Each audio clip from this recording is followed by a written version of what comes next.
ਸਤਨਾਮ ਸ਼੍ਰੀ ਵਾਹਿਗੁਰੂ ਸਾਹਿਬ ਜੀ। ਸ਼ਲੋਕ ਮਹਲਾ ਪਹਿਲਾ। ਸਹਸਰਦਾਨ ਦੇ ਇੰਦਰ ਰਵਾਇਆ, ਪਰਸਰਾਮ ਰੋਵੈ ਘਰ ਆਇਆ। ਵਾਹਿਗੁਰੂ ਜੀ ਕਾ ਖਾਲਸਾ, ਵਾਹਿਗੁਰੂ ਜੀ ਕੀ ਫਤਿਹ। ਕੋਟ ਬ੍ਰਹਮੰਡਾਂ ਦੇ ਮਾਲਕ, ਜੁਗੋ ਜੁਗ ਅਟਲ ਸ਼ਬਦਾ ਅਵਤਾਰ, ਦਸਾਂ ਪਾਤਸ਼ਾਹੀਆਂ ਦੀ ਆਤਮਕ ਜੋਤ। ਧੰਨ ਧੰਨ ਸਤਿਗੁਰੂ ਸ੍ਰੀ ਗੁਰੂ ਗ੍ਰੰਥ ਸਾਹਿਬ ਸੱਚੇ ਪਾਤਸ਼ਾਹ ਜੀ ਮਹਾਰਾਜ ਜੀ ਦੀ ਪਵਿੱਤਰ ਪਾਵਨ ਹਜ਼ੂਰੀ ਦੇ ਵਿੱਚ ਜੁੜ ਮਿਲ ਬੈਠੀ ਗੁਰੂ ਰੂਪ ਗੁਰੂ ਖਾਲਸਾ ਸਾਧ ਸੰਗਤ ਜੀਓ। ਆਓ ਬੜੇ ਪਿਆਰ ਯਾਰ ਸਤਿਕਾਰ ਦੇ ਨਾਲ ਅੰਮ੍ਰਿਤ ਬਾਣੀ ਹਰ ਹਰ ਤੇਰੀ, ਸੁਣ ਸੁਣ ਹੋਵੇ ਪਰਮਗਤ ਮੇਰੀ। ਜਲਨ ਬੁਝੀ ਸੀਤਲ ਹੋਏ ਮਨੁਆ, ਸਤਿਗੁਰ ਕਾ ਦਰਸ਼ਨ ਪਾਏ ਜੀਓ। ਸਤਿਗੁਰਾਂ ਦੀ ਪਵਿੱਤਰ ਅੰਮ੍ਰਿਤ ਬਾਣੀ ਦੀ ਕਥਾ ਵਿਚਾਰ ਵਿਆਖਿਆ, ਸੋ ਸਰਵਣ ਕਰਕੇ ਲਾਹ ਪ੍ਰਾਪਤ ਕਰੋ ਜੀ। ਇੱਕ ਵਾਰ ਉਚਾਰਨ ਕਰੋ ਸਤਨਾਮ ਸ੍ਰੀ ਵਾਹਿਗੁਰੂ ਜੀ। ਸਤਨਾਮ ਸ਼੍ਰੀ ਵਾਹਿਗੁਰੂ ਸਾਹਿਬ ਜੀ। ਅਜੈ ਸੋ ਰੋਵੈ ਭਿਖਿਆ ਖਾਇ, ਐਸੀ ਦਰਗਹ ਮਿਲੈ ਸਜਾਇ।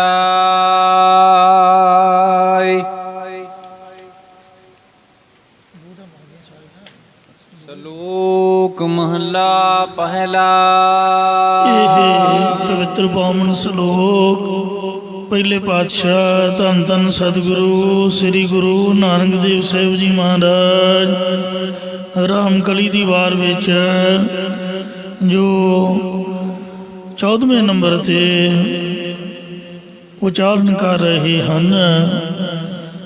ਇਹ ਲਾਹੌਰ ਜ਼ਿਲ੍ਹੇ ਦੇ ਜਾਂ ਮਿੰਟ ਘੁਮਰੀ ਜ਼ਿਲ੍ਹੇ ਦੇ ਸਤਕਰੇ ਨਗਰ ਦੇ ਸ਼ਾਹੂਕਾਰ ਦੀ ਪ੍ਰਥਾ ਹੈ।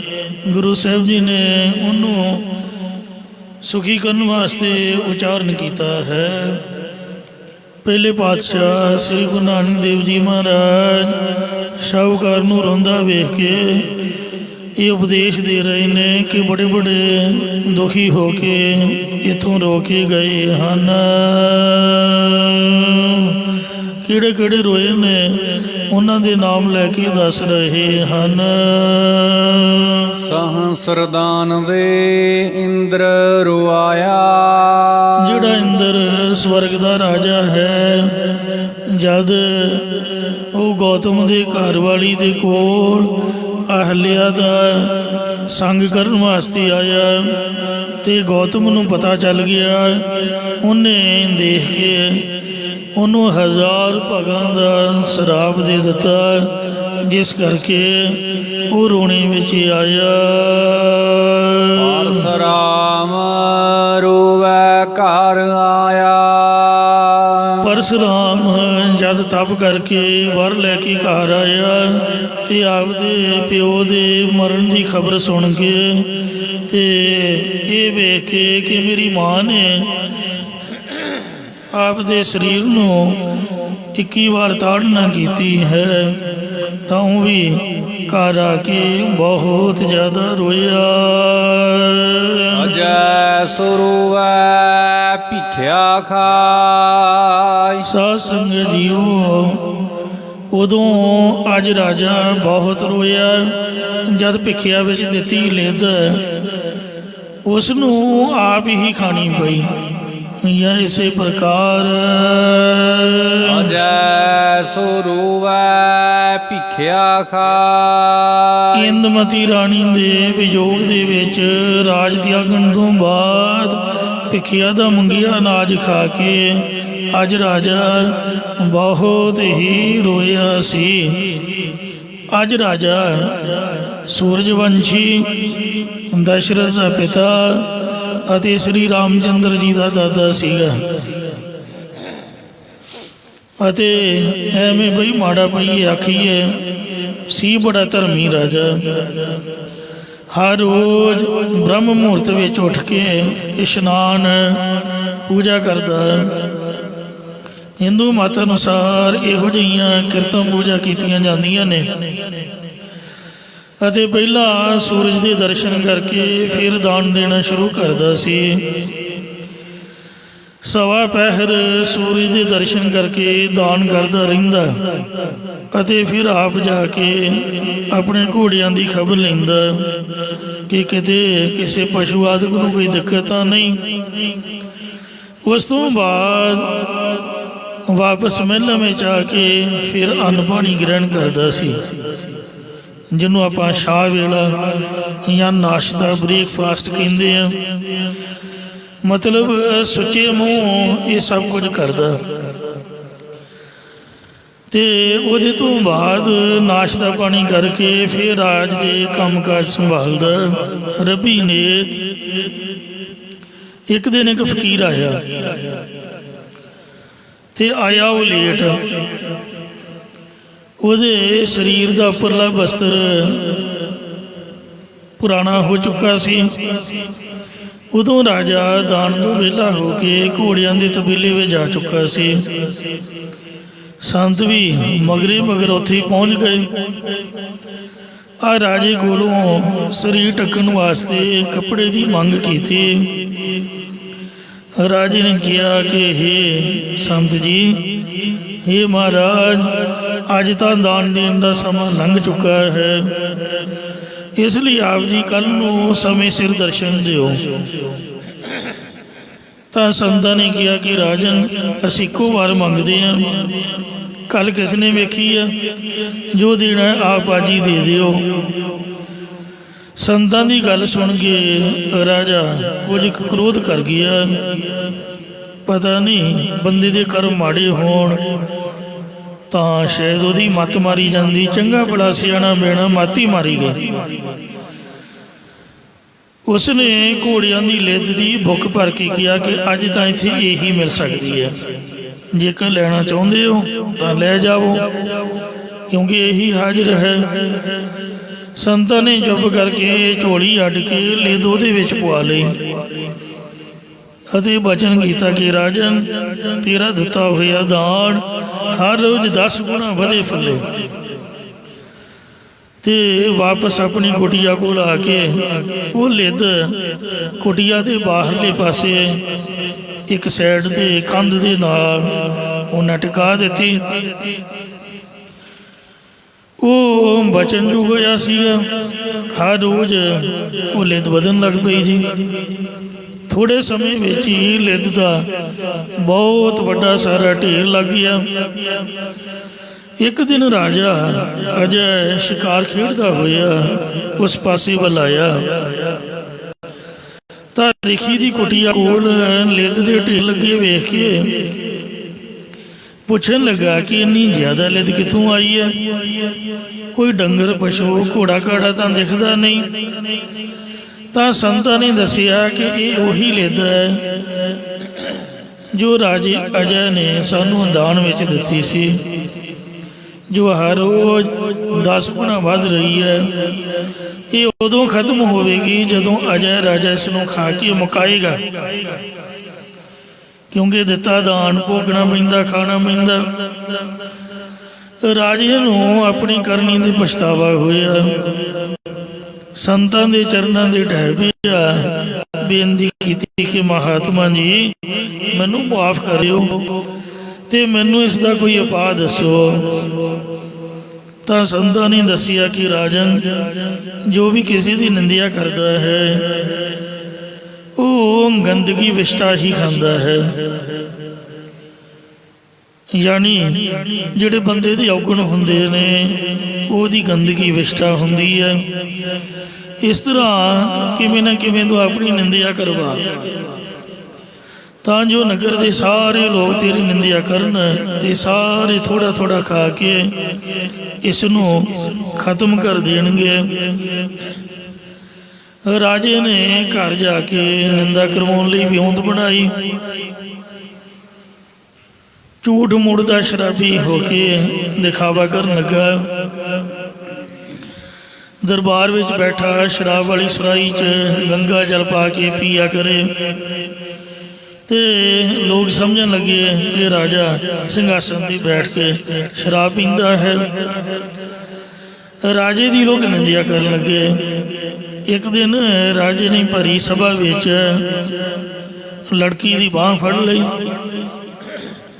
ਬਸ ਫਿਰ ਕੀ ਸੀਗੀ, ਸਾਰੇ ਸ਼ਹਿਰ ਦੇ ਲੋਕਾਂ ਨੇ ਇਕੱਠਿਆਂ ਹੋ ਕੇ ਰਾਜੇ ਦੀ ਨਿੰਦਿਆ ਕੀਤੀ ਕਿ ਰਾਜਾ ਅੱਜ ਬਹੁਤ ਹੀ ਡਿੱਗ ਚੁੱਕਾ ਹੈ, ਸੂਰਜਵੰਸ਼ੀ ਕੁਲ ਨੂੰ ਕਲੰਕਿਤ ਕਰ ਦਿੱਤਾ। ਇਸ ਪ੍ਰਕਾਰ ਦੀਆਂ ਤਰ੍ਹਾਂ ਤਰ੍ਹਾਂ ਦੀਆਂ ਗੱਲਾਂ ਕਰਕੇ ਲੋਕ ਰਾਜੇ ਦੀ ਨਿੰਦਿਆ ਕਰਨ ਲੱਗ ਪਏ। ਲਿੱਦ ਘਟਦੀ ਚਲੀ ਗਈ, ਪਰੰਤੂ ਮੂਲਧਾਨ ਬੁੱਕ ਬਾਕੀ ਰਹਿ ਗਈ, ਉਹ ਨਾ ਘਟੇ। ਰਾਜੇ ਨੇ ਫਿਰ ਸੰਤਾਂ ਕੋਲ ਜਾ ਕੇ ਬੇਨਤੀ ਕੀਤੀ ਕਿ ਇਸ ਬਚੀ ਹੋਈ ਲਿੱਦ ਦੇ ਖਾਤਮੇ ਦਾ ਕੀ ਹੱਲ ਹੈ, ਦੱਸੋ, ਇੰਨੀ ਕੁ ਵੀ ਖਾਣੀ ਨਾ ਪਵੇ। ਤਾਂ ਸੰਤਾਂ ਨੇ ਦੱਸਿਆ ਕਿ ਰਾਜ ਨੇ ਤੇਰਾ ਦਿੱਤਾ ਹੋਇਆ ਮੂਲਧਾਨ ਹੈ, ਜੇਕਰ ਕੋਈ ਪੂਰਨ ਮਹਾਤਮਾ ਗਿਆਨਵਾਨ ਤੇਰੀ ਨਿੰਦਿਆ ਕਰੇ ਤਾਂ ਇਹ ਖਤਮ ਹੋ ਸਕਦੀ ਹੈ। ਇਹ ਹੁਣ ਲੋਕਾਂ ਦੀ ਨਿੰਦਿਆ ਨਾਲ ਖਤਮ ਨਹੀਂ ਹੋਊਗੀ।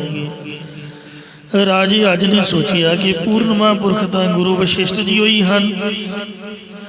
ਵਸ਼ਿਸ਼ਟ ਜੀ ਕੋਲੋਂ ਆਪਣੀ ਨਿੰਦਿਆ ਕਰਵਾਉਣ ਲਈ ਇੱਕ ਦਿਨ ਅਜਿਹਾ ਰਾਜਾ ਭੇਸ ਬਦਲ ਕੇ ਵਸ਼ਿਸ਼ਟ ਜੀ ਦੇ ਕੋਲ ਚਲਾ ਗਿਆ।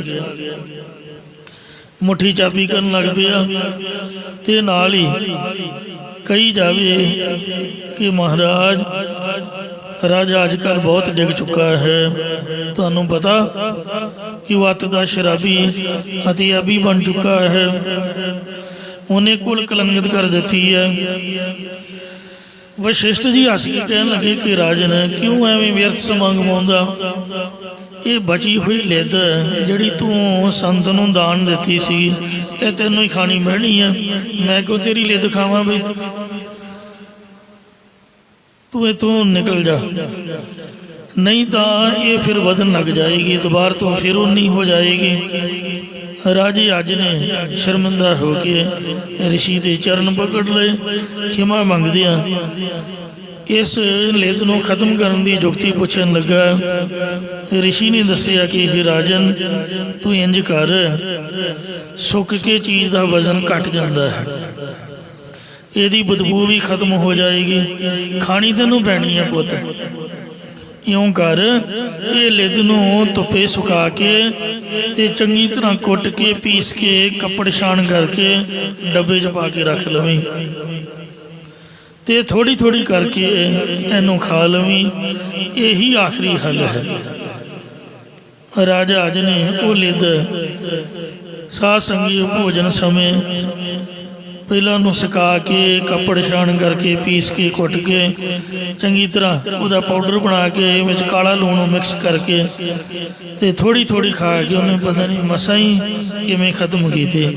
ਜਦੋਂ ਖਾਣ ਲੱਗਿਆ ਕਰੇ ਉਦੋਂ ਨਾਲ ਮੋਟੇ ਮੋਟੇ ਗਲੇਡੋ ਸੁੱਟੇ, ਰੋਇਆ ਕਰੇ ਕਿ ਵੇਖੋ ਕੁਦਰਤ ਭਗਵਾਨ ਦੀ, ਮੈਂ ਆਪ ਦੇ ਹੱਥੀਂ ਹੀ ਕੰਡੇ ਬੀਜੇ, ਫਿਰ ਕੰਡੇ ਹੀ ਵੱਜਣਗੇ। ਫਰੀਦਾ ਲੋੜ ਹੈ ਦਾਖ ਬਜੌਰੀਆਂ, ਜੇ ਕੋਈ ਚਾਹੇ ਕਿ ਮੈਨੂੰ ਬਜੌਰ ਦੇਸ਼ ਦੀਆਂ ਦਾਖਾਂ ਮਿਲ ਜਾਣ, ਪਰ ਕਿੱਕਰ ਬੀਜੇ ਜੱਟ, ਉਹ ਜੱਟ ਜ਼ਮੀਂਦਾਰ ਬੀਜੇ ਆਪ ਦੀ ਪੈਲੀ ਵਿੱਚ ਕਿੱਕਰਾਂ, ਤਾਂ ਦੱਸੋ ਕਿੱਕਰਾਂ ਨਾਲ ਕੰਡੇ ਵੱਜਣਗੇ, ਦਾਖਾਂ ਥੋੜ੍ਹੋ ਮਿਲਣਗੀਆਂ।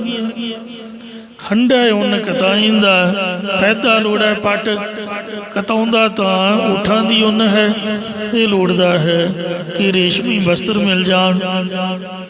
ਇਸ ਤਰ੍ਹਾਂ ਦਾ ਨਹੀਂ ਹੋ ਸਕਦਾ। ਜੇ ਹਾ ਬੀਜੈ ਸੋ ਲੁਣੈ ਕਰਮਾ ਸੰਦੜਾ ਖੇਤ। ਨਾਲੇ ਖਾਵੇ ਨਾਲੇ ਰੋਵੇ ਕਿ ਮੈਂ ਭਿਖਿਆ ਦਿੱਤੀ ਤੇ ਮੈਨੂੰ ਹੀ ਖਾਣੀ ਪਈ ਹੈ। ਇੰਜ ਸਤਿਗੁਰੂ ਨਾਨਕ ਦੇਵ ਸਾਹਿਬ ਜੀ ਮਹਾਰਾਜ ਫਰਮਾਨ ਕਰਦੇ ਹਨ। ਜੈ ਸੋ ਰੋਵੈ ਭਿਖਿਆ ਖਾ। ਗੁੱਸੇ ਵਿੱਚ ਦਿੱਤੀ ਹੋਈ ਲਿੱਧ ਦੀ ਭਿਖਿਆ ਖਾ ਕੇ ਅਜੈ ਰਾਜਾ ਬਹੁਤ ਜ਼ਿਆਦਾ ਰੋਇਆ। ਗੁਰ ਇਤਿਹਾਸ ਵਿੱਚ ਵੀ ਇੱਕ ਇਹ ਸਾਖੀ ਦਰਜ ਹੈ। ਸਾਧ ਸੰਗਤ ਜੀਓ, ਪਹਿਲੀ ਗੱਲ ਤਾਂ ਇਹ ਹੈ ਕਿ ਜੋ ਵੀ ਮੰਗਤਾ ਜਾਂ ਸਾਧੂ ਸੰਤ ਗ੍ਰਸਤੀ ਦਾ ਧਰਮ ਹੈ ਕਿ ਉਹਦੇ ਦਰਵਾਜ਼ੇ ਤੇ ਆਵੇ ਤੇ ਉਹਨੂੰ ਕੁਛ ਨਾ ਕੁਛ ਦਾਨ ਦੇਵੇ। ਤੇ ਦਾਨ ਦੇਣ ਦਾ ਇੱਕ ਮੁੱਖ ਨਿਯਮ ਸਮਝਣਾ ਚਾਹੀਦਾ ਹੈ। ਮੰਨ ਲਓ ਕੋਈ ਚੀਜ਼ ਮੈਂ ਲਾਈਕ ਨਹੀਂ ਕਰਦਾ, ਇਹ ਨਹੀਂ ਸੋਚਣਾ ਚਾਹੀਦਾ ਕਿ ਮੇਰੇ ਤਾਂ ਕੰਮ ਦੀ ਹੈ ਨਹੀਂ। ਬਹੁਤਾ ਦੂਰ ਨਹੀਂ ਜਾਂਦੇ, ਆਪਾਂ ਆਪਣੀ ਜੇਬ ਤੋਂ ਕੰਮ ਸ਼ੁਰੂ ਕਰਦੇ ਹਾਂ। ਸਾਡੇ ਬਟੂਏ ਦੇ ਵਿੱਚ ਇੱਕ ਫਟਿਆ ਪੁਰਾਣਾ ਨੋਟ ਹੈ ਜੋ ਕਿਸੇ ਨੇ ਸਾਨੂੰ ਭੁਲੇਖੇ ਨਾਲ ਦੇ ਦਿੱਤਾ। ਆਪਾਂ ਸੋਚਿਆ ਵੀ ਇਹ ਕਿਸੇ ਵੀ ਦੁਕਾਨਦਾਰ ਨੇ ਨਹੀਂ ਲੈਣਾ ਤੇ ਕਿਉਂ ਨਾ ਇਹਦਾ ਮੱਥਾ ਹੀ ਟੇਕ ਦਿਓ, ਯਾਨੀ ਸਾਡੇ ਤਾਂ ਕੰਮ ਦਾ ਹੈ ਨਹੀਂ, ਇਹਨੂੰ ਗੋਲਕ 'ਚ ਸੁੱਟ ਦਿਓ। ਮੱਥਾ ਤਾਂ ਟੇਕਣਾ ਹੀ ਹੁੰਦਾ, ਹਰ ਨੇ ਕਿਹੜਾ ਕਹਿਣਾ ਵੀ ਇਹ ਮੈਂ ਨਹੀਂ ਲੈਣਾ। ਵੈਸੇ ਮੇਰਾ ਸੁਭਾਅ ਇਹ ਹੈ ਵੀ ਆ ਪੈਟਰੋਲ ਪੰਪ 'ਤੇ ਜਿਸ ਤਰ੍ਹਾਂ ਦਾ ਮਰਜ਼ੀ ਨੋਟ ਹੋਏ ਉਹਦਾ ਡੀਕਦੇ ਹੁੰਦੇ ਨੇ, ਤੇ ਇਸ ਵਾਸਤੇ ਆਪਾਂ ਕਿਹੜਾ ਧੋਖਾ ਕਰਨਾ, ਉਹ ਪੈਟਰੋਲ ਪੰਪ ਵਾਲੇ ਲੈ ਲੈਂਦੇ ਨੇ। ਭਾਵੇਂ ਸਾਰੇ ਹੀ ਜਵਾਬ ਦੇ ਦੇਣ, ਨਾਲੇ ਆਪ ਦਾ ਤੇਲ ਭਰਾਓ। ਗੁਰੂ ਤੰਬੂ ਭੇਟਾ ਕੀਤਾ ਆਪਣਾ ਚੰਦੂਆ ਚਾਨਣੀ ਸਾਹਿਬ, 1.25 ਲੱਖ ਰੁਪਈਏ ਦੀ ਬੜੀ ਸੋਹਣੀ ਉਹਦੇ ਦੀ ਕਢਾਈ, ਸੋਨੇ ਦੀ ਕਢਾਈ। ਤੇ ਜਿਸ ਵਕਤ ਸਰਦਾਰ ਸ਼ਾਮ ਸੋ ਅਟਾਰੀ ਦੀ ਬੇਟੀ ਨੂੰ ਵਿਆਹੁਣ ਵਾਸਤੇ ਆਏ ਤੇ ਜਿੱਥੇ ਮਹਾਰਾਜਾ ਨੇ ਬੈਠਣਾ ਸੀਗਾ ਉਹਦੇ ਉੱਪਰ ਚੰਦੂਆ ਲਾਇਆ ਗਿਆ।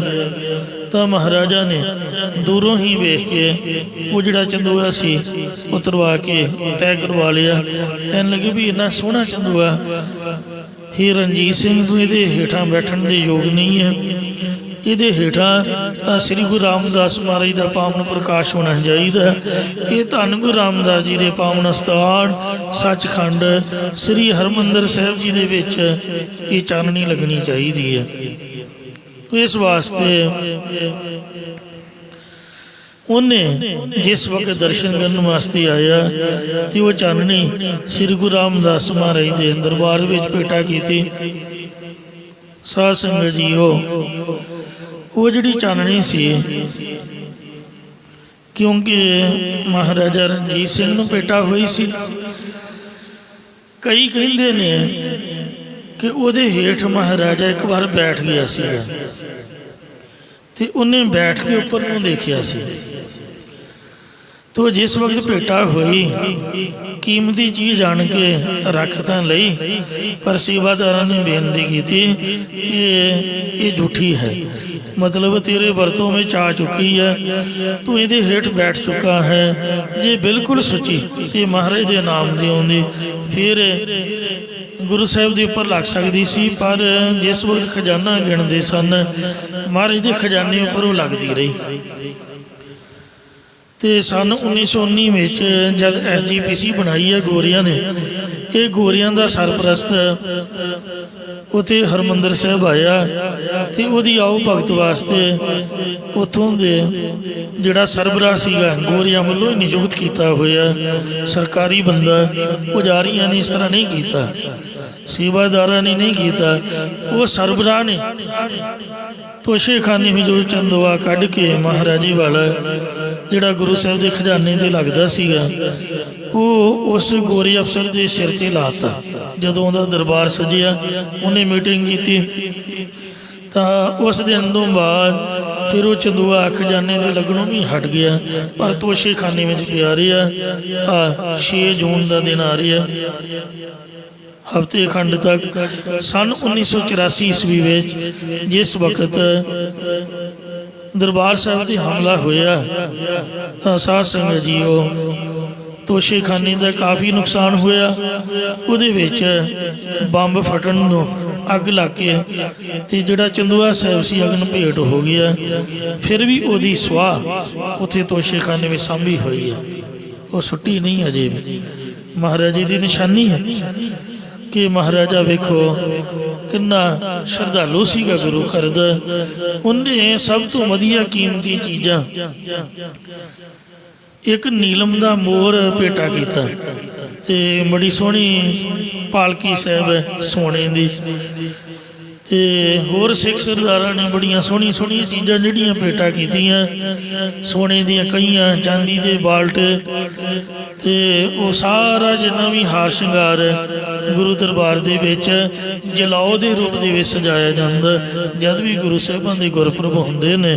ਤੇ ਇਸ ਲਈ ਦਾਨ ਬੜਾ ਸੋਚ ਸਮਝ ਕੇ ਵੇਖ ਚਾਹ ਕੇ ਕਰਨਾ ਚਾਹੀਦਾ, ਔਰ ਇਹ ਗੱਲ ਮਨ ਵਿੱਚ ਰੱਖਣੀ ਚਾਹੀਦੀ ਹੈ ਵੀ ਇਹ ਜਿਹੜਾ ਦਿੱਤਾ ਹੋਇਆ ਦਾਨ ਹੈ ਸਾਨੂੰ ਭੋਗਣਾ ਪਵੇਗਾ, ਖਾਣਾ ਪਵੇਗਾ। ਗੁਰ ਇਤਿਹਾਸ ਵਿੱਚ ਵੀ ਇੱਕ ਜ਼ਿਕਰ ਆਉਂਦਾ ਹੈ ਕਿ ਇੱਕ ਗੁਰੂ ਦਾ ਸਿੱਖ, ਰੱਬ ਦਾ ਪਿਆਰਾ,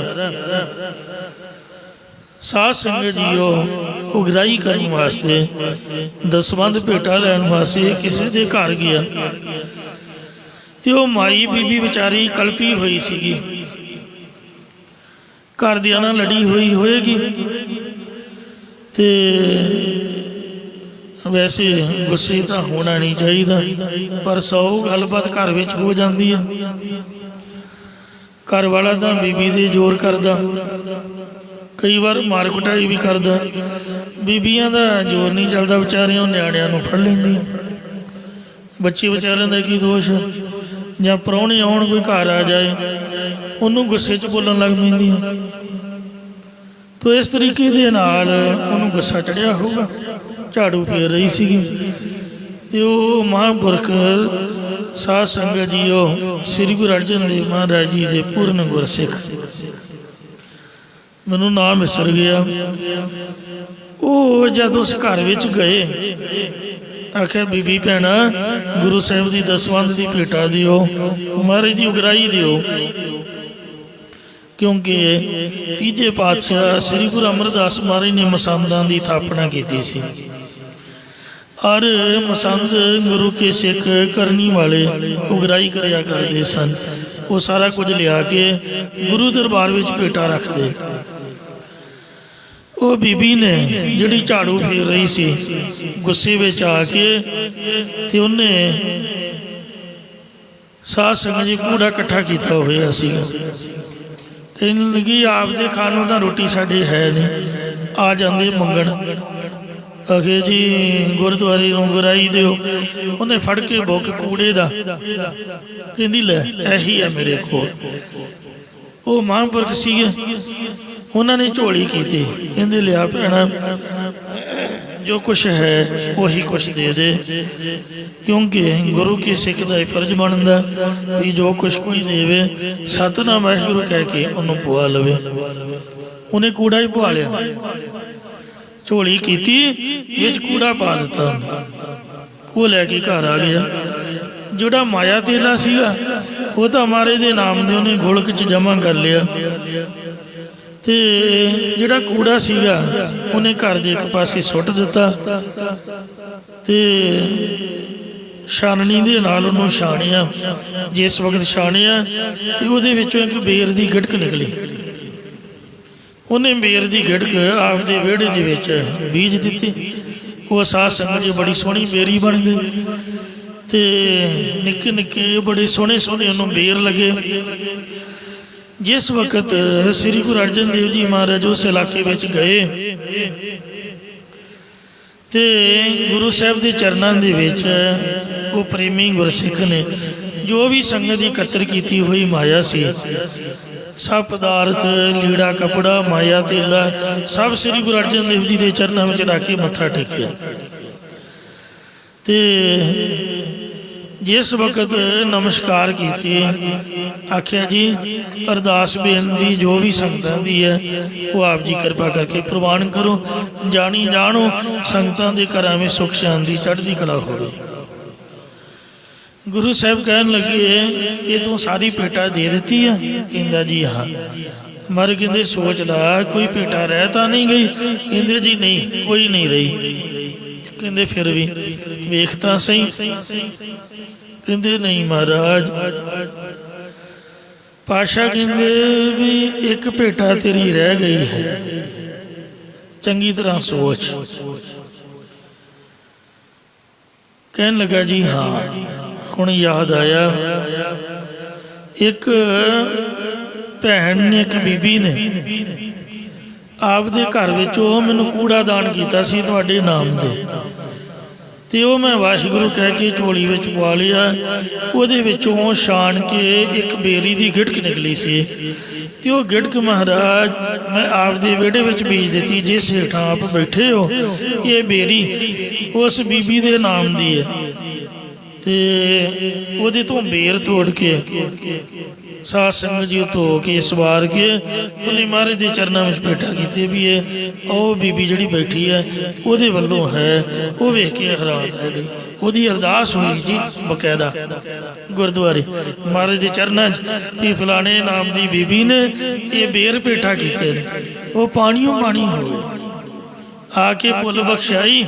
ਸਤਿਗੁਰੂ ਜੀ ਨੇ ਸਿੱਖਿਆ ਦਿੱਤੀ ਵੀ ਇੰਜ ਘਰ ਦਾ ਗੁੱਸਾ ਸਾਧੂ ਸੰਤਾਂ ਨਹੀਂ ਨਿਕਾਲੀਦਾ, ਗੁਰੂ ਘਰ ਦੇ ਵਿੱਚ ਨਹੀਂ ਨਿਕਾਲੀਦਾ। ਗੁੱਸਾ ਤਾਂ ਕਰੀਦਾ ਹੀ ਨਹੀਂ। ਤੇ ਇਸ ਵਾਸਤੇ ਆ ਵੇਖੋ ਗੁਰੂ ਦੇ ਸਿੱਖ ਦਾ ਜੀਵਨ ਆਪ ਤਰੇ ਤਾਰੇ ਜਨ ਸਰਿੱਠਾ। ਨਿਮਰਤਾ ਵਾਲੀ ਆਪ ਹੀ ਤਰਦੇ, ਦੂਜਿਆਂ ਨੂੰ ਵੀ ਤਾਰ ਦਿੰਦੇ। ਮਹਾਰਾਜ ਨੇ ਆਖਿਆ ਇਹ ਬੇਰ ਸਭ ਸੰਗਤਾਂ ਨੂੰ ਵਰਤਾ ਦਿਓ। ਗੁਰੂ ਸਾਹਿਬ ਨੇ ਭੋਗ ਲਾਇਆ ਤੇ ਉਹ ਬੇਰ ਸਭ ਸੰਗਤਾਂ ਜਿਹੜੀਆਂ ਇਕੱਤਰ ਹੋਈਆਂ ਉਹਨਾਂ ਨੇ ਪ੍ਰਸ਼ਾਦ ਵਜੋਂ ਲਏ। ਤੇ ਇਸ ਲਈ ਗੱਲ ਚੱਲ ਰਹੀ ਹੈ ਦਾਨ ਦੀ। ਸਤਿਗੁਰੂ ਜੀ ਮਹਾਰਾਜ ਸੱਚੇ ਪਾਤਸ਼ਾਹ ਅਜੈ ਰਾਜੇ ਦਾ ਦ੍ਰਿਸ਼ਟਾਂਤ ਦਿੰਦੇ ਹਨ। ਜੈ ਸਰੂਵੈ ਭਿਖਿਆ ਖਾ। ਰਾਜਾ ਅਜੈ ਜਿਸ ਨੇ ਗੁੱਸੇ ਵਿੱਚ ਆ ਕੇ ਆਪਦੇ ਘੋੜਿਆਂ ਦੇ ਤਬੇਲੇ ਵਿੱਚ ਖੜ ਕੇ ਇੱਕ ਸਾਧੂ ਸੰਤ ਨੂੰ ਘੋੜਿਆਂ ਦੀ ਲਿੱਦ ਦਾਨ ਕੀਤੀ ਸੀ, ਤੇ ਉਹ ਵਧੀ ਫੁੱਲੀ ਗਈ। ਜਿਸ ਵਕਤ ਪਤਾ ਲੱਗਾ ਕਿ ਮੇਰਾ ਹੀ ਦਿੱਤਾ ਦਾਨ ਵੱਧ ਰਿਹਾ ਤੇ ਮੈਨੂੰ ਖਾਣਾ ਪਏਗਾ, ਫਿਰ ਉਸ ਸਾਧੂ ਤੋਂ ਹੀ ਪ੍ਰਕਿਰਿਆ ਪੁੱਛੀ ਤੇ ਆਪ ਦੀ ਨਿੰਦਿਆ ਕਰਾਈ। ਪਰ ਵਸ਼ਿਸ਼ਟ ਜੀ ਨੇ ਨਿੰਦਿਆ ਨਹੀਂ ਕੀਤੀ। ਉਹ ਜਿੰਨੀ ਦਾਨ ਕੀਤੀ ਉਹਨਾਂ ਉਹ ਮੂਲ ਦਾਨ ਇੱਕ ਬੁੱਕ ਲਿੱਦ ਉੱਥੇ ਬਚ ਗਈ। ਤਾਂ ਫਿਰ ਉਹਨੂੰ ਸੁਕਾ ਕੇ ਪੀਸ ਕੇ ਤੇ ਕੱਪੜ ਛਾਣ ਕਰਕੇ ਵਿੱਚ ਲੂਣ ਪਾ ਕੇ ਰੋਟੀ ਦੇ ਨਾਲ ਜਾਂ ਰੋਟੀ ਦੇ ਮਗਰੋਂ ਨਾਲੇ ਤਾਂ ਖਾਈ ਤੇ ਨਾਲੇ ਬੱਬਾ ਮਾਰ ਕੇ ਰੋਏ। ਡੇਲੀ ਬੜੀ ਮੁਸ਼ਕਲ ਖਾਈ ਜਾਏ ਨਾਲੇ ਰੋਈ ਜਾਏ। ਇਸ ਵਾਸਤੇ ਸੋਚ ਸਮਝ ਕੇ ਦਾਨ ਦੇਣਾ ਚਾਹੀਦਾ ਹੈ। ਅਕਲੀ ਸਾਹਿਬ ਸੇਵੀ ਹੈ, ਅਕਲੀ ਪਾਈ ਹੈ ਮਾਨ। ਜਿਹੜਾ ਸਾਹਿਬ ਦਾ ਸੇਵਨ ਹੈ ਉਹ ਵੀ ਅਕਲ ਦੇ ਨਾਲ ਹੁੰਦਾ ਹੈ, ਔਰ ਜਿਹੜਾ ਮਾਨ ਸਤਿਕਾਰ ਹੈ ਉਹ ਵੀ ਅਕਲ ਦੇ ਨਾਲ ਪਾਈਦਾ। ਅਕਲੀ ਪੜ੍ਹ ਕੇ ਬੁੱਝੀ ਹੈ, ਪੜ੍ਹਾਈ ਕਰਕੇ ਸਮਝ ਵੀ ਅਕਲ ਵਾਲਿਆਂ ਨੂੰ ਆਉਂਦੀ ਹੈ। ਇੱਕ ਤਾਂ ਪੜ੍ਹਾਈ ਕਿਤਾਬਾਂ ਦੀ ਹੁੰਦੀ, ਇੱਕ ਜਿਹੜੀ ਸਾਡੇ ਬਜ਼ੁਰਗਾਂ ਨੇ ਪੜ੍ਹੀ ਹੈ ਕਿ ਕਿਸੇ ਨਾਲ ਬੋਲਣਾ ਕਿਵੇਂ, ਰਹਿਣਾ ਕਿਵੇਂ, ਵਿਚਰਨਾ ਕਿਵੇਂ। ਤੋ ਉਹ ਜਿਹੜੀ ਪੜ੍ਹਾਈ ਹੈ ਡਿਸਿਪਲਿਨ ਦੀ ਪੜ੍ਹਾਈ, ਅਨੁਸ਼ਾਸਨ ਦੀ ਪੜ੍ਹਾਈ, ਵਿਚਰਨ ਦੀ, ਵਰਤੋਂ ਵਿਵਹਾਰ ਦੀ ਪੜ੍ਹਾਈ, ਉਹ ਕਿਤਾਬਾਂ 'ਚ ਨਹੀਂ ਲਿਖੀ ਹੁੰਦੀ। ਮਤਲਬ ਬੰਦੇ ਨੂੰ ਜੀਵਨ ਦੀ ਜਾਂਚ ਵੀ ਹੋਣੀ ਚਾਹੀਦੀ ਹੈ। ਕਿਤਾਬੀ ਪੜ੍ਹਾਈ ਇੱਕ ਵੱਖਰਾ ਗਿਆਨ ਹੈ। ਤੋ ਇਸ ਲਈ ਪੜ੍ਹਾਈ ਦੇ ਨਾਲ ਵੀ ਸਮਝ ਤਾਂ ਆਉਂਦੀ ਹੈ ਜੇ ਬੰਦੇ ਨੂੰ ਅਕਲ ਸਿਖਾਈ ਹੋਵੇ ਉਹਦੇ ਬਜ਼ੁਰਗਾਂ ਨੇ। ਸੰਸਕਾਰੀ ਪੁਰਖ ਹੀ ਸਾਧ ਸੰਗਤ ਜੀ ਉਹ ਮਾਣ ਪਾਉਂਦਾ ਹੈ। ਨਹੀਂ ਤੇ ਪੜ੍ਹੇ ਲਿਖੇ ਆਪ ਦੀ ਵੀ ਬਦਨਾਮੀ ਕਰਾਉਂਦੇ, ਬਜ਼ੁਰਗਾਂ ਦੀ ਵੀ ਕਰਾਉਂਦੇ। ਅਕਲੀ ਪੜ੍ਹ ਕੇ ਬੁੱਝੀ ਹੈ, ਅਕਲੀ ਕੀਚੈ ਦਾਨ। ਅਕਲ ਇਹ ਹੈ ਕਿ ਪ੍ਰਭੂ ਦੀ ਸਿਫਤ ਸਲਾਹ ਵਾਲੀ ਬਾਣੀ ਨੂੰ ਪੜ੍ਹੀਏ ਔਰ ਇਸ ਦੇ ਡੂੰਘੇ ਭੇਦ ਸਮਝੀਏ ਤੇ ਹੋਰਨਾਂ ਨੂੰ ਸਮਝਾਈਏ। ਤੇ ਜਿਹੜਾ ਦਾਨ ਹੈ ਉਹ ਵੀ ਅਕਲ ਦੇ ਨਾਲ ਕੀਤਾ ਜਾਣਾ ਚਾਹੀਦਾ। ਸਮਝ ਤੋਂ ਬਗੈਰ ਜਿਹੜਾ ਦਾਨ ਹੈ ਕਈ ਵਾਰ ਉਹ ਵੀ ਦੁੱਖ ਦਾ ਕਾਰਨ ਬਣ ਜਾਂਦਾ। ਨਾਨਕ ਆਖਿਆ ਰਾਹੋ ਇਹੋ ਹੋਰ ਗੱਲਾਂ ਸ਼ੈਤਾਨ। ਸਤਿਗੁਰੂ ਮਹਾਰਾਜ ਜੀ ਕਥਨ ਕਰਦੇ ਨੇ ਕਿ ਇਹੀ ਰਸਤਾ ਹੈ ਜਿਹੜਾ ਅੱਛਾ ਰਸਤਾ ਹੈ, ਜਿਹਦੇ ਤੇ ਚੱਲ ਕੇ ਅਸੀਂ ਸੁਖੀ ਹੋ ਸਕਦੇ ਹਾਂ। ਬਾਕੀ ਤਾਂ ਸਭ ਸ਼ੈਤਾਨੀ ਵਾਲੀਆਂ ਗੱਲਾਂ ਹਨ। ਤੇ ਇਸ ਲਈ ਗੁਰੂ ਸਾਹਿਬ ਜੀ ਫਰਮਾਉਂਦੇ ਹਨ, ਜੈ ਸੁਰੂਵੈ ਭਿਖਿਆ ਖਾ। ਜਦ ਅਜੈ ਰਾਜਾ ਦਿੱਤੀ ਭਿਖਿਆ ਨੂੰ ਖਾਂਦਾ ਤਾਂ ਉਹ ਬਹੁਤ ਜ਼ਿਆਦਾ ਰੋਂਦਾ ਸੀਗਾ। ਜਾਂ ਬੈਧਰਬ ਦੇਸ਼ ਦਾ ਇੱਕ ਸੂਰਬੀਰ ਸੁਬਾਹੂ ਨਾਮੀ ਰਾਜਾ ਸੀਗਾ, ਜਿਸ ਦੇ ਘਰ ਚੰਪਾਵਤੀ ਨਾਂ ਦੀ ਇਸਤਰੀ ਸੀ। ਉਹਨੇ ਇੱਕ ਅਪਾਰ ਰੂਪ ਵਾਲੀ ਕੰਨਿਆ ਨੂੰ ਜਨਮ ਦਿੱਤਾ, ਜਿਸ ਦਾ ਇੰਦਮਤੀ ਨਾਮ ਰੱਖਿਆ। ਜਦੋਂ ਕੁਮਾਰੀ ਵਰ ਦੇ ਯੋਗ ਹੋਈ, ਉਹਨੇ ਸੁੰਬਰ ਰਚ ਕੇ ਰਗ ਦੇ ਪੁੱਤਰ ਰਾਜਾ ਅਜੈ ਨੂੰ ਭਰਿਆ ਸੀਗਾ। ਇੰਦਮਤੀ ਬੀਬੀ ਨੇ ਰਾਜੇ ਅਜ ਨੂੰ ਵਰਿਆ, ਯਾਨੀ ਰਾਜੇ ਅਜ ਦੀ ਘਰਵਾਲੀ ਦਾ ਨਾਮ ਸੀ ਇੰਦਮਤੀ। ਉਹ ਆਪਦੀ ਇਸਤਰੀ ਨੂੰ ਬਹੁਤ ਪ੍ਰੇਮ ਕਰਿਆ ਕਰਦਾ ਸੀ। ਇਸੇ ਦੇ ਉਦਰ ਤੋਂ ਰਾਜੇ ਦਸ਼ਰਥ ਦਾ ਜਨਮ ਹੋਇਆ, ਜਿਹਦੇ ਤੋਂ ਰਾਮਚੰਦਰ ਜੀ ਭਗਵਾਨ ਇਸ ਸੰਸਾਰ ਵਿੱਚ ਪ੍ਰਗਟੇ। ਜਿਸ ਵੇਲੇ ਰਾਣੀ ਇੰਦਮਤੀ ਦੇ ਸ਼ਰਾਪ ਦਾ ਅੰਤ ਹੋ ਗਿਆ, ਕਿਉਂਕਿ ਕਿਸੇ ਗੱਲੋਂ ਇੰਦਮਤੀ ਦੀ ਗਲਤੀ ਤੋਂ ਸੁਰਸਤੀ ਨੇ ਨੂੰ ਸ਼ਰਾਪ ਦਿੱਤਾ ਸੀ ਕਿ ਤੂੰ ਜਾ ਮਾਤ ਲੋਕ ਵਿੱਚ ਜਾ ਕੇ ਜਨਮ ਧਾਰੇਂਗੀ। ਉਦੋਂ ਫਿਰ ਬੇਨਤੀ ਕਰਨ ਤੋਂ ਸ਼ਰਨਾਗਤ ਹੋਣ ਤੋਂ ਸਰਸਤੀ ਨੇ ਕਹਿ ਦਿੱਤਾ ਸੀ ਕਿ ਤੂੰ ਸ਼ਰਾਪ ਪੂਰਾ ਹੋਣ ਤੋਂ ਮੁੜ ਸਵਰਗ ਵਿੱਚ ਆ ਜਾਵੇਂਗੇ। ਇਸ ਕਰਕੇ ਉਸ ਸਮੇਂ ਉਹ ਆਪਣੀ ਉਮਰ ਭੋਗ ਕੇ ਜਦ ਸਵਰਗਾਂ ਨੂੰ ਚੱਲਣ ਲੱਗੀ ਤਾਂ ਇਸ ਦੇ ਵਿਛੋੜੇ ਕਰਕੇ ਮੋਹ ਦੇ ਕਾਰਨ ਰਾਜਾ ਅੱਜ ਬਹੁਤ ਰੋਣ ਲੱਗ ਪਿਆ ਤੇ ਇਹਨੂੰ ਕਹਿਣ ਲੱਗਾ ਕਿ ਤੂੰ ਮੇਰੇ ਪਾਸ ਹੀ ਰਹਿ, ਮੈਂ ਤੇਰੇ ਤੋਂ ਬਗੈਰ ਕਿਵੇਂ ਜ਼ਿੰਦਗੀ ਜੀਵਾਂਗਾ। ਉਹਨੇ ਕਿਹਾ ਕਿ ਮੇਰਾ ਸ਼ਰਾਪ ਹੁਣ ਪੂਰਾ ਹੋ ਗਿਆ ਹੈ, ਕੋਈ ਕਿਸੇ ਦਾ ਸੰਬੰਧੀ ਨਹੀਂ, ਇਹ ਤਾਂ ਕਰਮਾਂ ਦੀ ਖੇਡ ਹੈ। ਇੱਕ ਦੂਜੇ ਨਾਲ ਸਾਡਾ ਤਾਂ ਸੰਬੰਧ ਹੈ ਕਿ ਆਪਾਂ ਕਰਮ ਭੋਗਣ ਲਈ ਆਏ ਹਾਂ, ਕਰਮ ਭੋਗੇ ਗਏ ਤੇ ਤੁਸੀਂ ਕੌਣ ਤੇ ਮੈਂ ਕੌਣ। ਇਸ ਲਈ ਹੁਣ ਮੈਂ ਇੱਥੇ ਮਾਤਲੋਕ ਵਿੱਚ ਨਹੀਂ ਠਹਿਰ ਸਕਦੀ। ਇਹ ਕਹਿ ਕੇ ਉਹ ਇਉਂ ਸਵਰਗਾਂ ਨੂੰ ਚਲੀ ਗਈ ਸੀ। ਔਰ ਇਸ ਦੇ ਵਿਛੋੜੇ ਕਰਕੇ ਅੱਜ ਰਾਜੇ ਨੇ ਆਪਣੇ ਪੁੱਤਰ ਦਸ਼ਰਥ ਨੂੰ ਰਾਜ ਭਾਗ ਦੇ ਦਿੱਤਾ ਅਤੇ ਆਪ ਜੋਗੀ ਬਣ ਕੇ ਜੰਗਲਾਂ ਦੇ ਵਿੱਚ ਇੰਦਮਤੀ ਦੇ ਨਾਮ ਦਾ ਜਾਪ ਕਰਦਾ ਭਿਖਿਆ ਮੰਗਦਾ ਫਿਰਦਾ ਸੀਗਾ ਤੇ ਨਾਲੇ ਇੰਦਮਤੀ ਨੂੰ ਯਾਦ ਕਰ ਕਰਕੇ ਰੋਂਦਾ ਰਹਿੰਦਾ ਸੀ ਕਿ ਵੇਖੋ ਕਿੰਨਾ ਸੁੱਖ ਸੀਗਾ ਤੇ ਹੁਣ ਵੇਖੋ ਮੈਂ ਭਿਖਿਆ ਮੰਗ ਕੇ ਖਾਂਦਾ। ਇਉਂ ਅੱਜ ਰਾਜਾ 2 ਵਾਰੀ ਰੋਇਆ ਸੀਗਾ। ਇੱਕ ਵਾਰੀ ਕਿਸੇ ਪੂਰਨ ਸਾਧੂ ਨੂੰ ਘੋੜਿਆਂ ਦੇ ਤਬੇਲੇ ਵਿੱਚੋਂ ਬੁੱਕ ਲਿੱਦ ਦਾਨ ਕਰਨ ਕਰਕੇ ਫਿਰ ਖਾਣ ਵਕਤ, ਤੇ ਦੂਸਰਾ ਇੰਦਮਤੀ ਦੇ ਵਿਜੋਗ ਦੇ ਵਿੱਚ ਪਾਤਸ਼ਾਹ ਜੀ ਕਥਨ ਕਰਦੇ ਨੇ, ਜੈ ਸੁਰੂਵੈ ਭਿਖਿਆ ਖਾ। ਰਾਜਾ ਅਜੈ ਭਿਖਿਆ ਖਾਂਦਾ ਹੋਇਆ ਬਹੁਤ ਜ਼ਿਆਦਾ ਰੋਇਆ। ਸੋ ਇੰਦਮਤੀ ਦੇ ਵਿਛੋੜੇ ਵਿੱਚ ਤੇ ਦਿੱਤੀ ਦਾਨ ਦੀ ਲਿੱਦ ਨੂੰ ਖਾਂਦਿਆਂ ਹੋਇਆ ਐਸੀ ਦਰਗਾਹ ਮਿਲੈ ਸਜਾ। ਇਸ ਲਈ ਗੁਰੂ ਪਿਆਰੀ ਸਾਧ ਸੰਗਤ ਜੀਓ, ਤੁਸੀਂ ਇਹ ਨਾ ਸਮਝਿਓ ਕਿ ਆਪਾਂ ਕਿਸੇ ਦੀ ਨਿੰਦਿਆ ਕਰ ਰਹੇ ਹਾਂ ਜਾਂ ਕਿਸੇ ਦੀ ਔਗਣ ਉਛਾਲ ਰਹੇ ਹਾਂ। ਸਾਡੇ ਕਹਿਣ ਦਾ ਮਤਲਬ ਇਹ ਹੈ ਕਿ ਸਾਨੂੰ ਸੋਚ ਸਮਝ ਕੇ ਕਦਮ ਪੁੱਟਣਾ ਚਾਹੀਦਾ ਹੈ, ਆਪਦੀ ਜ਼ਿੰਦਗੀ ਨੂੰ ਸਮਝ ਕੇ ਜਿਉਣਾ ਚਾਹੀਦਾ। ਕੀਤੇ ਕਰਮਾਂ ਦੇ ਅਨੁਸਾਰ ਬੰਦਾ ਗੁੱਸੇ ਵਿੱਚ, ਕ੍ਰੋਧ ਵਿੱਚ ਕੋਈ ਕੰਮ ਕਰ ਬੈਠਦਾ ਪਰ ਉਹਦਾ ਫਲ ਬਹੁਤ ਬੁਰਾ ਭੁਗਤਣਾ ਪੈਂਦਾ।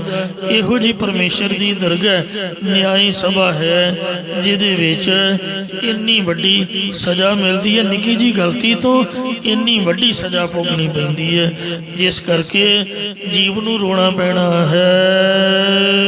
ਰੂਵੈ ਰਾਮ ਨਿਕਾਲਾ ਭਇਆ। ਰੋਣਾ ਪੈਂਦਾ ਹੈ।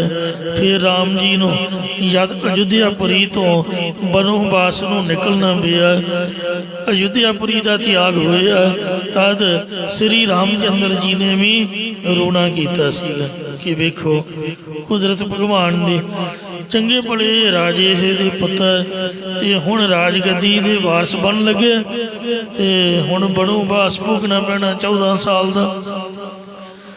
ਕਿਉਂਕਿ ਜਿਸ ਵੇਲੇ ਅਯੁੱਧਿਆਪੁਰੀ ਤੋਂ ਅਜੇ ਬਾਹਰ ਹੀ ਨਿਕਲੇ ਸਨ ਤਾਂ ਸੀਤਾ ਜੀ ਕਹਿਣ ਲੱਗੇ ਕਿ ਸਵਾਮੀ ਜੀ, ਜਿਸ ਪੱਤਰਾਂ ਦੀ ਕੁਟੀਆ ਵਿੱਚ ਆਪ ਨੇ ਜਾ ਕੇ ਰਹਿਣਾ, ਉਹ ਪੱਤਰਾਂ ਦੀ ਕੁਟੀਆ ਕਿੱਥੇ ਹੈ?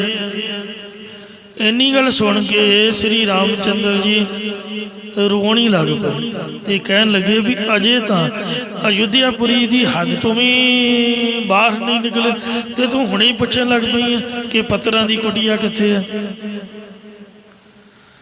ਐਸੇ ਬਚਨ ਕਹਿ ਕੇ ਰਾਮ ਜੀ ਨੇ ਰੋਣਾ ਕੀਤਾ ਤੇ ਜਿਹੜੇ ਉਸ ਵਕਤ ਅੱਖਾਂ ਵਿੱਚ ਆਂਸੂ ਡਿੱਗਦੇ ਸਨ, ਇਹ ਮੰਨੋ ਮੋਤੀਆਂ ਦੀ ਮਾਲਾ ਟੁੱਟ ਕੇ ਡਿੱਗ ਰਹੀ ਸੀ। ਹਨੂਮਾਨ ਨਾਟਕ ਦੇ ਵਿੱਚ ਦੂਜੀ ਅੰਕ ਦੇ ਵਿੱਚ ਲਿਖਿਆ ਹੋਇਆ, ਇਹ ਬਨਵਾਸ ਚੱਲੇ ਦੋ ਸੁੰਦਰ, ਕੌਤਕ ਕੋਸੀਏ ਸੰਗ ਜੁਟੀ ਹੈ, ਪਾਏ ਨ ਪਾਏ ਨਾ ਕੋਸ ਚਲੀ, ਅਜ ਹੋ ਨਹਿ ਗਾਉਂ ਕੀ ਸੀਵ ਛੁੱਟੀ ਹੈ, हाथ तेरे कट बूझत राम है, नाथ कहो कहाँ कुंज कुटी है, रोवत राघव जोवत सिया, मुख मानो मोतन माल टूटी है। मतलब जिस वक्त सीता का भोलापन वेखिया तो उन्होंने रोना पिया।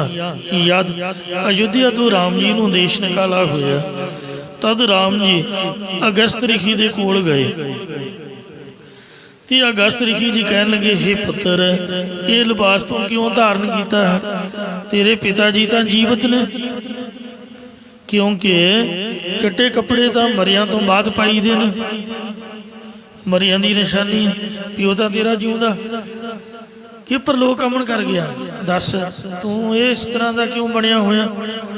ਉਸ ਵੇਲੇ ਸ੍ਰੀ ਰਾਮ ਚੰਦਰ ਜੀ ਨੇ ਸਾਰੀ ਗੱਲ ਸਮਝਾ ਦਿੱਤੀ ਤੇ ਜਦ ਅਗਸਤ ਮੁਨੀ ਜੀ ਨੇ ਕਿਹਾ ਕਿ ਤੁਸੀਂ ਫਿਰ ਇੱਥੇ ਹੀ ਨਿਵਾਸ ਕਰੋ।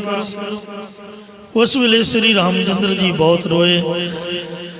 ਜਿਵੇਂ ਹਨੂਮਾਨ ਨਾਟਕ ਦੇ 3 ਅੰਕ 'ਚ ਲਿਖਿਆ, ਰਾਮ ਮਿਲੇ ਮਨਸੋ ਪਰ ਪਾਇਨ, ਲਾਈ ਰਹੇ ਛਤੀਆ ਦੁੱਖ ਖੋਇਓ, ਇਹ ਸੁਤ ਕਿਉਂ ਇਹ ਪੇਖ ਧਰਿਓ, ਨ੍ਰਿਪ ਜੀਵਤ ਹੈ ਕਿ ਵੱਡੋ ਮਗ ਸੋਇਓ। बात कही समझाए सब, रघुबीर मनो तन तीर गडोयो, पूत रहु ए ठौर सब मिल, श्वास परे मन ते अति रोयो।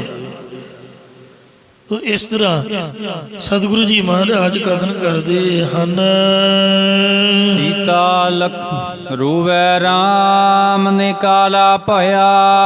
जद राम जी नो 14 साल का बनवास होने करके अयोध्या तो देश निकाला होया तो तुरन लगे बहुत ज्यादा रोए। सीता लक्ष्मण विछड़ गया। फिर जद सीता ते लक्ष्मण का विछोड़ा हो गया सी, उदों भी श्री राम चंद्र जी बड़े रोए सन।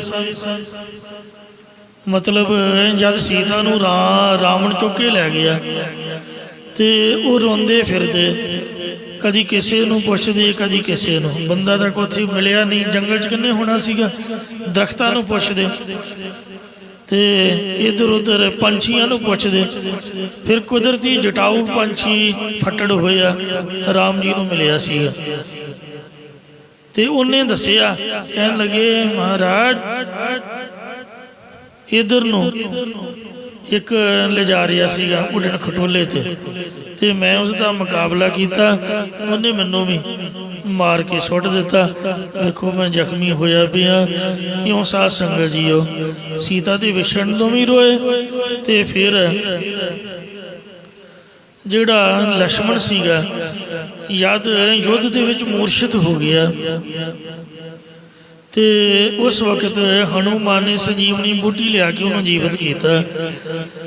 जिस वक्त अपना लव ते कुश नाल युद्ध होया सीगा, उन्होंने युद्ध विच लक्ष्मण नूं मूर्छित कर दिता सीगा ते करता राम नूं भी दिता सीगा।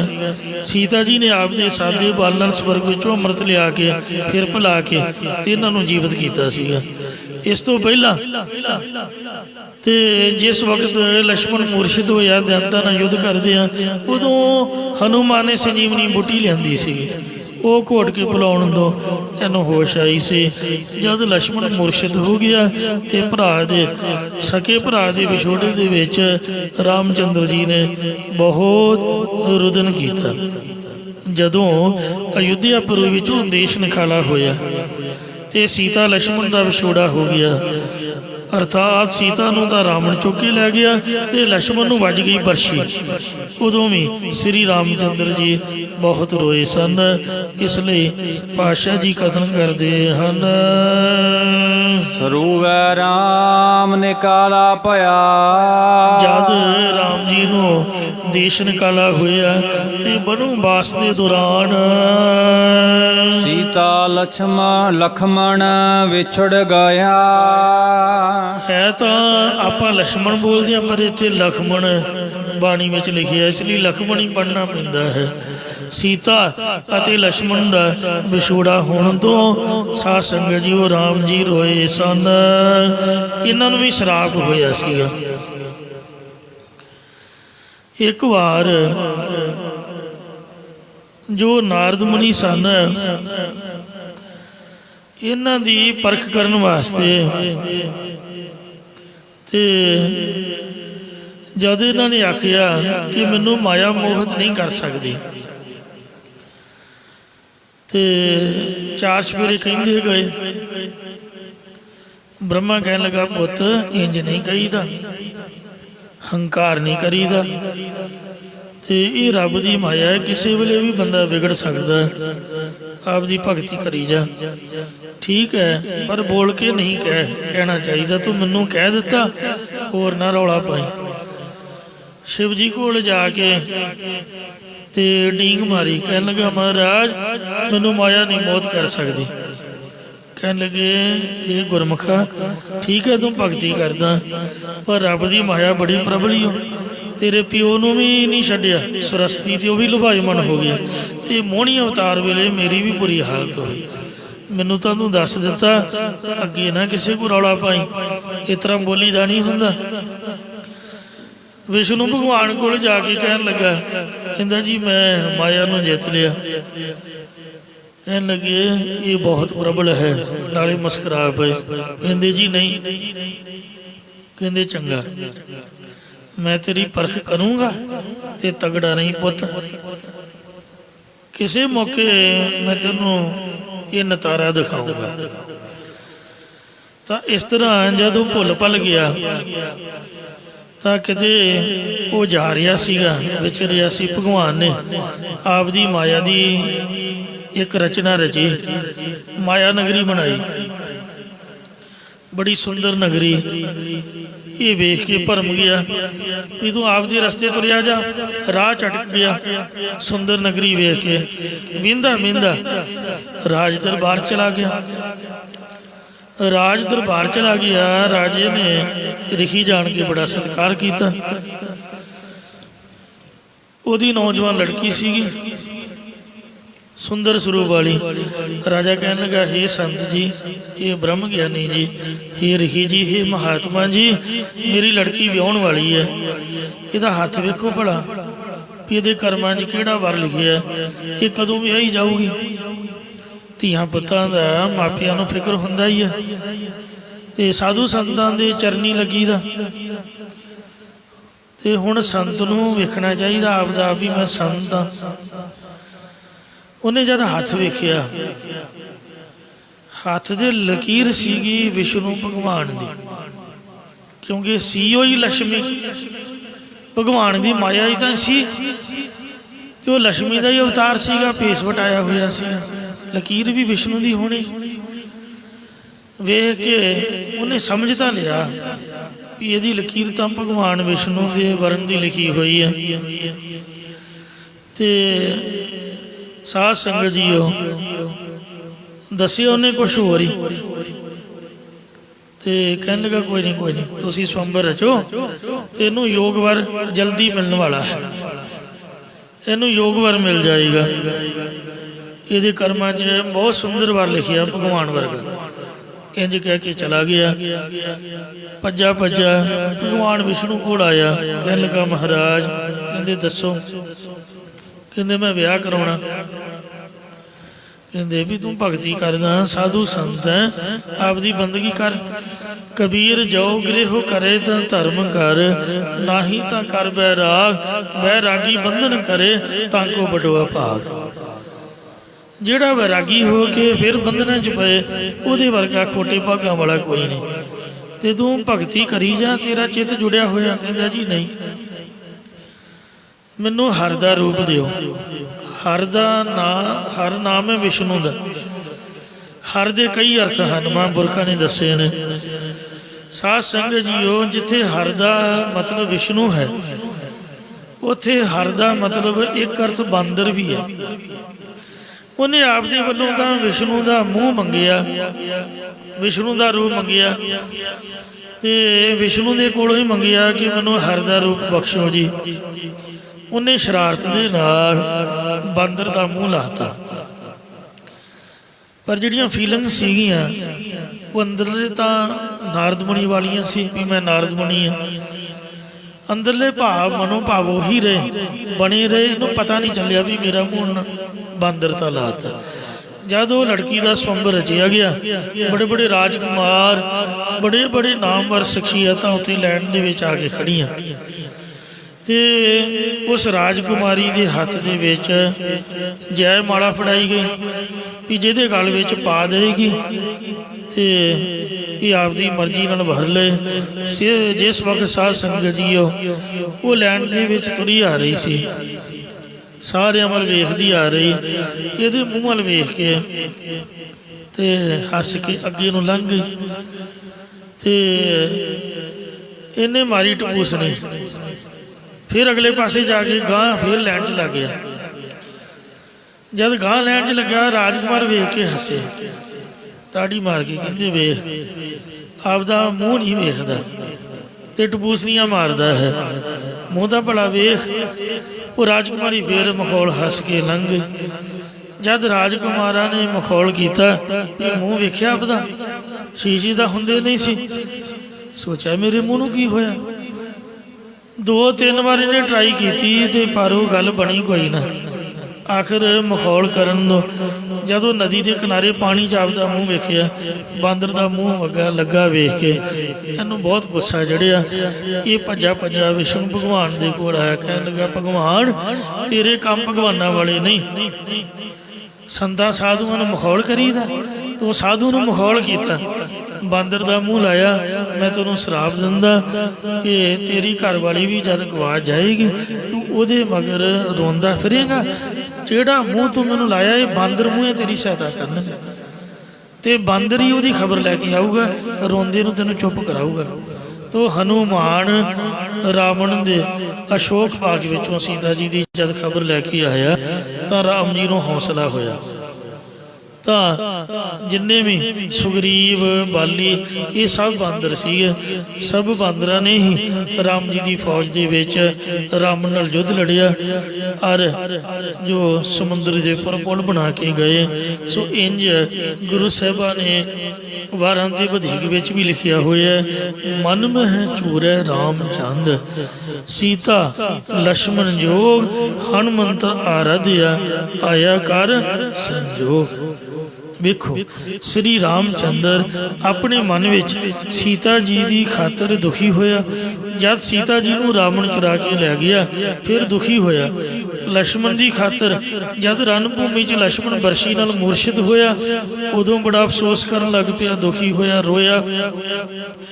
ਹਨੂਮੰਤਰ ਆਰਾਧਿਆ, ਤਦੋਂ ਸ੍ਰੀ ਰਾਮ ਚੰਦਰ ਜੀ ਨੇ ਹਨੂਮਾਨ ਨੂੰ ਯਾਦ ਕੀਤਾ ਨਾਰਦ ਦੇ ਸ਼ਰਾਪ ਕਰਕੇ ਵੀ ਬਾਂਦਰ ਮੂੰਹੇ ਤੇਰੀ ਮਦਦ ਕਰਨਗੇ। ਤੋ ਹਨੂਮਾਨ ਨੂੰ ਯਾਦ ਕੀਤਾ ਜੋ ਪਰਮਾਤਮਾ ਵੱਲੋਂ ਬਣੇ ਸੰਜੋਗ ਦੇ ਕਾਰਨ ਸ੍ਰੀ ਰਾਮ ਚੰਦਰ ਜੀ ਦੀ ਆਇਆ ਕਰ ਸੰਜੋਗ ਸ਼ਰਨ ਵਿੱਚ ਆਇਆ ਸੀਗਾ। ਉਹਨੇ ਹੀ ਸਾਰੀ ਖਬਰਸਾਰ ਲਈ। ਇੰਜ ਸੋ ਗੁਰੂ ਸਾਹਿਬ ਜੀ ਫਰਮਾਨ ਕਰਦੇ ਹਨ, ਰੂਵੈ ਰਾਮ ਨੇ ਕਾਲਾ ਭਇਆ, ਜਦ ਅਯੁੱਧਿਆਪੁਰੀ ਤੋਂ ਬਣੋਬਾਸ ਨੂੰ ਨਿਕਾਲਾ ਹੋਇਆ ਤਾਂ ਰਾਮ ਜੀ ਰੋਏ। ਸੀਤਾ ਲਖਮਣ ਵਿਛੜ ਗਿਆ। ਜਦ ਸੀਤਾ ਨੂੰ ਰਾਵਣ ਚੁਰਾ ਕੇ ਲੈ ਗਿਆ ਤਾਂ ਨਾਰਦ ਮੁਨੀ ਦੇ ਸ਼ਰਾਪ ਕਰਕੇ ਰਾਮ ਜੀ ਬਹੁਤ ਜ਼ਿਆਦਾ ਰੋਏ ਤੇ ਫਿਰ ਹਨੂਮਾਨ ਦੀ ਸਹਾਇਤਾ ਦੇ ਨਾਲ ਉਹਨਾਂ ਨੂੰ ਖਬਰ ਮਿਲੀ ਤੇ ਦੂਜੇ ਸੁਗਰੀਵ ਆਦਿਕ ਬਾਂਦਰਾਂ ਦੀ ਸਹਾਇਤਾ ਨਾਲ ਯੁੱਧ ਲੜ ਕੇ ਸੀਤਾ ਜੀ ਨੂੰ ਛੁਡਾਇਆ। ਫਿਰ ਲక్ష్మణ ਬਰਸ਼ੀ ਵਜਨ ਤੋਂ ਮੁਰਸ਼ਿਦ ਹੋਇਆ, ਉਦੋਂ ਵੀ ਰੋਏ। ਰੂਵੈ ਦਹ ਸਿਰ ਲੰਕ ਗਵਾਏ। ਸੋਨੇ ਦੀ ਲੰਕਾ ਨੂੰ ਗਵਾ ਕੇ 10 ਸਿਰਾਂ ਵਾਲਾ ਰਾਵਣ ਵੀ ਬਹੁਤ ਜ਼ਿਆਦਾ ਰੋਇਆ ਸੀਗਾ। ਜਿਨ ਸੀਤਾ ਆਦਿ ਡਾਉਰੂ ਆਏ।